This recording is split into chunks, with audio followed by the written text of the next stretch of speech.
दर्शन। द्वितीय दर्शन का प्रसंग सुबह का समय था, 8 बजे होंगे। श्री रामकृष्ण उस समय दाढ़ी बनवाने की तैयारी में थे। तब भी थोड़ी ठंड थी, इसलिए वे शरीर पर गर्म किनारी शाल ओढ़े हुए थे। मास्टर को देखकर उन्होंने कहा, तुम आए हो? अच्छा, यहाँ बैठो। यहाँ वार्तालाप श्री रामकृष्ण के कमरे के दक्षिण पूर्व बरामदे में हो रहा था। नाई आया हुआ था। श्री रामकृष्ण उसी बरामदे में बैठकर दाढ़ी बनवाने लगे। बीच बीच में वे मास्टर से बातचीत कर रहे थे। शरीर पर शाल थी, पैर में जूतियाँ। सदा स्वयंवदन थे, बात करते समय कुछ तुतलाते थे। श्री मास्टर रामकृष्ण, क्यों जी, तुम्हारा घर कहाँ है? मास्टर जी, कलकत्ते में। श्री रामकृष्ण, यहाँ कहाँ आए हो? मास्टर, यहाँ वारानगर में बड़ी दीदी के घर आया हूँ, ईशान कविराज के यहाँ।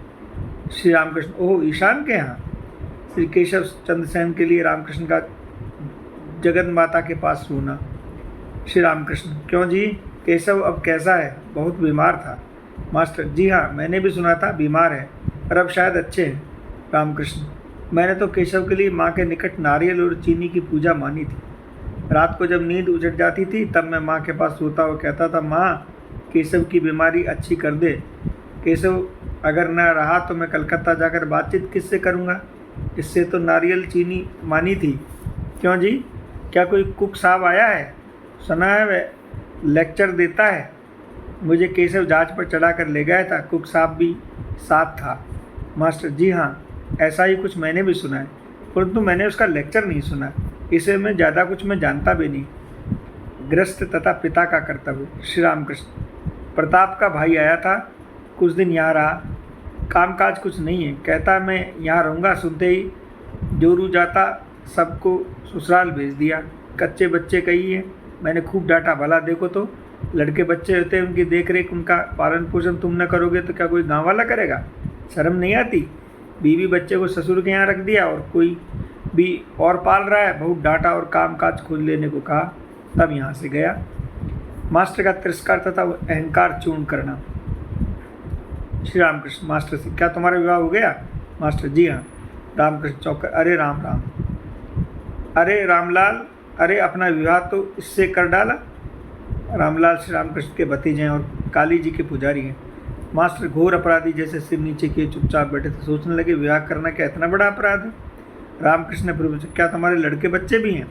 मास्टर का कलेजा काँप उठा, डरते हुए बोले, जी हाँ, लड़के बच्चे भी हैं। श्री रामकृष्ण ने फिर दुख के साथ, अरे लड़के भी हो गए।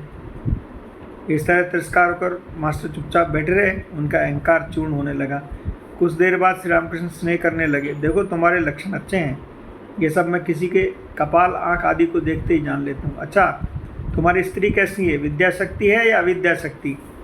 ज्ञान क्या है? मास्टर जी, अच्छी है पर अज्ञान है। रामकृष्ण अप्रसन्न होते, और तुम ज्ञानी हो? मास्टर नहीं जानते ज्ञानी किसे कहते हैं और अज्ञान किसे।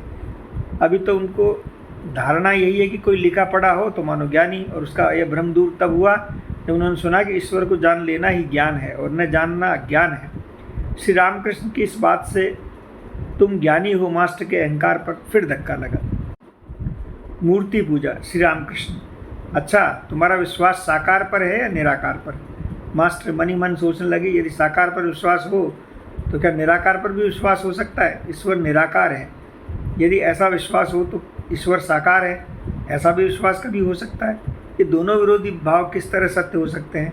सफ़ेद दूध या कभी काला हो सकता है? मास्टर, निराकार मुझे अधिक पसंद है। श्री रामकृष्ण, अच्छी बात है, किसी एक पर विश्वास रखने से काम हो जाएगा। निराकार पर विश्वास करते हो, अच्छा है, पर यह न कहना कि ये सत्य है और सब झूठ है। ये समझना कि निराकार भी सत्य है और साकार भी सत्य है। जिस पर तुम्हारा विश्वास हो उसी को पकड़ो। दोनों सत्य है, ये सुनकर मास्टर चकित हो गया। ये बात उसकी किताब ज्ञान में तो थी नहीं। तीसरी बार धक्का खाकर उसका अहंकार चूर्ण हुआ, पर अभी कुछ रह गया था, इसलिए वे फिर से तर्क करने को आगे बढ़ा। मास्टर, अच्छा, वे साकार हैं, ये विश्वास मानो हुआ, पर मिट्टी की या पत्थर की मूर्ति तो वे हैं नहीं। श्री रामकृष्ण, मिट्टी की मूर्ति वे क्यों होने लगे? पत्थर या मिट्टी नहीं, चिन्मय मूर्ति। चिन्मय मूर्ति, ये बात मास्टर ने समझ सके। उन्होंने कहा, अच्छा, जो मिट्टी की मूर्ति पूजते हैं उन्हें समझना भी तो चाहिए कि मिट्टी की मूर्ति ईश्वर नहीं है, और मूर्ति के सामने ईश्वर की पूजा करना ठीक है, किंतु मूर्ति की नहीं। लेक्चर तथा श्री रामकृष्ण अप्रसन्न होकर, तुम्हारे कलकत्ते के आदमियों में यही एक धुन सवार है, सिर्फ लेक्चर देना और दूसरों को समझाना। अपने को कौन समझाएगा, इसका ठिकाना नहीं। अजी समझने वाले तुम हो कौन? जिनका संसार है वो समझाएंगे, और जिन्होंने सृष्टि रची है, सूर्य, चंद्रमा, मनुष्य, जीव जंतु बनाए हैं, जीव जंतुओं के भोजन के उपाय सोचे हैं, उनका पालन करने के लिए माता पिता बनाए, माता पिता में स्नेह का संचार किया, वे समझाएंगे। इतने उपाय तो उन्होंने किए हैं, और यह उपाय वे न करेंगे। अगर समझाने की जरूरत होगी तो वे समझाएंगे, क्योंकि वे अंतर्यामी हैं। यदि मिट्टी की मूर्ति पूजने में कोई भूल होगी तो वे नहीं जानते कि पूजा उन्हीं की हो रही है, और वे उसी पूजा को संतुष्ट होते हैं। इसलिए तुम्हारा सिर क्यों धमक रहा है? तुम ये चेष्टा करो जिससे तुम्हारे ज्ञान हो, भक्ति हो। अब शायद मास्टर का अहंकार बिल्कुल चूर्ण हो गया। वे सोचने लगे, ये जो कह रहे हैं वह ठीक ही तो है। मुझे दूसरों को समझाने की क्या ज़रूरत है? क्या मैंने ईश्वर को जान लिया, या मुझ में उनके प्रति विशुद्ध भक्ति उत्पन्न हो गई? स्वयं के सोने के लिए जगह नहीं है और लोगों को न्योता दे रहे हैं। स्वयं को कुछ ज्ञान नहीं, अनुभव नहीं है, और दूसरों को समझाने चले हैं। वास्तव में कितनी लज्जा की बात है, कितनी हीन बुद्धि की बात है। क्या ये गणित है, इतिहास या साहित्य है दूसरों को समझा दें? ये ईश्वर ज्ञान है। ये जो बात कह रहे हैं ना, वे कैसे हृदय को स्पर्श कर रही है। रामकृष्ण के साथ मास्टर का यही प्रथम और यही अंतिम तर्कवाद था। श्री रामकृष्ण, तुम मिट्टी की मूर्ति की पूजा की बात करते थे। यदि मिट्टी ही की हो तो भी उस पूजा की जरूरत है। देखो, सब प्रकार की पूजाओं की योजना ईश्वर ने ही की है। जिनका यह संसार है उन्होंने ये सब किया है। जो जैसा अधिकारी है उसके लिए वैसा ही अनुष्ठान ईश्वर ने किया। लड़के को जो भोजन रुचता है उसे तो सह है, वही भोजन उसके लिए माँ पकाती, समझे मास्टर जी? हाँ। भक्ति का उपाय। मास्टर विनीत भाव से, ईश्वर में मन किस तरह लगे? रामकृष्ण, सर्वदा ईश्वर का नाम गुणगान करना चाहिए, सत्संग करना चाहिए, बीच बीच में भक्तों और साधुओं से मिलना चाहिए। संसार में दिन रात विषय के भीतर पड़े रहने से मन ईश्वर में नहीं लगता। कभी कभी निर्जन स्थान में जाकर ईश्वर की चिंता करना बहुत जरूरी है। प्रथम अवस्था में बीच बीच में एकांतवास किए बिना ईश्वर में मन लगाना बहुत कठिन है। पौधे को चारों ओर से रूदना पड़ता है, नहीं तो बकरी चर लेती है। ध्यान करना चाहिए मन में, कोने में और वन में। सर्वदा सत असत का विचार करना चाहिए। ईश्वर ही सत्य है अथवा नित्य वस्तु है, और सब असत्य है, अनित्य है। बारंबार इस प्रकार विचार करते हुए मन से अनित्य वस्तुओं का त्याग करना चाहिए। मास्टर विनीत भाव से, संसार में किस तरह रहना चाहिए? ग्रस्त या संन्यास, उपाय निर्जन में साधना। श्री रामकृष्ण, सब करना चाहिए, परंतु मन ईश्वर में रखना चाहिए। माता पिता, स्त्री, पुत्र आदि सबके साथ रहते हुए भी सबकी सेवा करनी चाहिए, परंतु मन में इस ज्ञान को दृढ़ रखना चाहिए कि ये हमारा कोई नहीं है। किसी धनी के घर की दासी उसके घर का कुल काम करती है, किंतु उसका मन अपने गांव के घर पर लगा रहता है। मालिक के लड़के का वह अपने लड़के की तरह लालन पालन करती है। उन्हें मेरा मुन्ना, मेरा राजा कहती है, पर मन ही मन खूब जानती है कि ये मेरा नहीं है।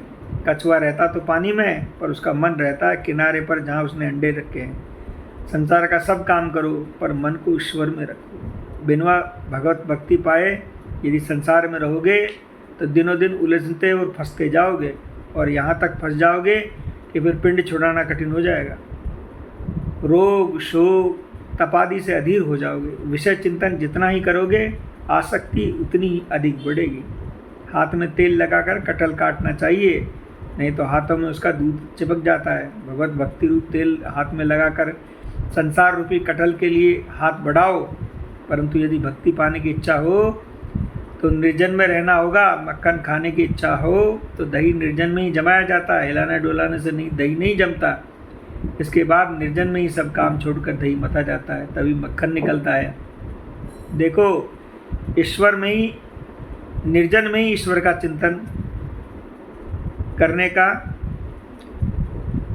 मन भक्ति, ज्ञान और वैराग्य का अधिकार होता है। इस मन को यदि संसार में डाले रखोगे तो ये नीच ही हो जाएगा। संसार में कामनी कांचन के चिंतन के सिवा और है ही क्या? संसार जल है और मन मानो दूध है। यदि पानी में डाल दोगे तो दूध पानी में मिल जाएगा, पर उसी दूध को निर्जन में मक्खन बनाकर यदि पानी में छोड़ोगे तो मक्खन पानी में उतरेगा नहीं। इसी प्रकार निजन्मय साधन द्वारा ज्ञान भक्ति प्राप्त करके यदि संसार में रहोगे तो संसार में निर्लिप्त रहोगे। साथ ही विचार भी खूब करना चाहिए। कामनी और कांचन अनित्य है, एकमात्र ईश्वर ही नित्य है। रुपए से क्या मिलता है? रोटी दाल कपड़े, रहने की जगह, बस यही है, यहीं तक है। रुपए से ईश्वर नहीं मिलते, तो रुपया जीवन का लक्ष्य नहीं हो सकता। इसी को विचार कहते हैं, समझे मास्टर जी। अभी अभी मैंने प्रबोध चंद नाटक पढ़ा है, उसमें वस्तु विचार है। रामकृष्ण, हाँ वस्तु विचार देखो, रुपए में है क्या और सुंदरी की देह में भी क्या है, विचार करो। सुंदरी की देह में केवल हाड़ मांस चर्बी मलमूत्र यही तो है, यही तो सब है। ईश्वर को छोड़कर इन्हीं वस्तुओं में मनुष्य क्यों लगता है, क्यों वह ईश्वर को भूल जाता है? ईश्वर दर्शन के उपाय। मास्टर, क्या ईश्वर दर्शन हो सकते हैं? श्री रामकृष्ण, हाँ हो सकते हैं। बीच बीच में एकांतवास, उनका नाम गुणगान और वस्तु विचार करने से ईश्वर के दर्शन होते हैं। मास्टर, जैसे अवस्था हो ईश्वर के दर्शन हो। रामकृष्ण, खूब व्याकुल होकर रोने से उनके दर्शन होते हैं। स्त्री या लड़के के लिए लोग आंसुओं की धारा बहाते हैं, रुपए के लिए रोते हैं, आंखें लाल कर लेते हैं, पर ईश्वर के लिए कौन रोता है? ईश्वर को व्याकुल होकर पुकारना चाहिए। यह कहकर श्री रामकृष्ण गाने लगे। भावार्थ, मन तू सच्ची व्याकुलता के साथ पुकारता तो देख, भला देख, वह श्यामा बिना सुने कैसे रह सकती है। तुझे यदि काली के दर्शन की अत्यंत तीव्र इच्छा हो तो जवा पुष्प और बेलपत्र लेकर उन्हें भक्ति चंदन से लिप्त कर माँ के चरणों में पुष्पांजलि दे। व्याकुलता हुई कि मानो आसमान पर सुबह की लालिमा छाई, शीघ्र ही सूर्य भगवान निकलते हैं। व्याकुलता के बाद ही भगवत दर्शन होते हैं। विषय की, पुत्र पर माता की और पति पर सती की, ये तीन प्रकार की चाह एकत्र होकर जब ईश्वर की ओर मुड़ती है तब ईश्वर मिलते हैं। बात यह है कि ईश्वर को प्यार करना चाहिए।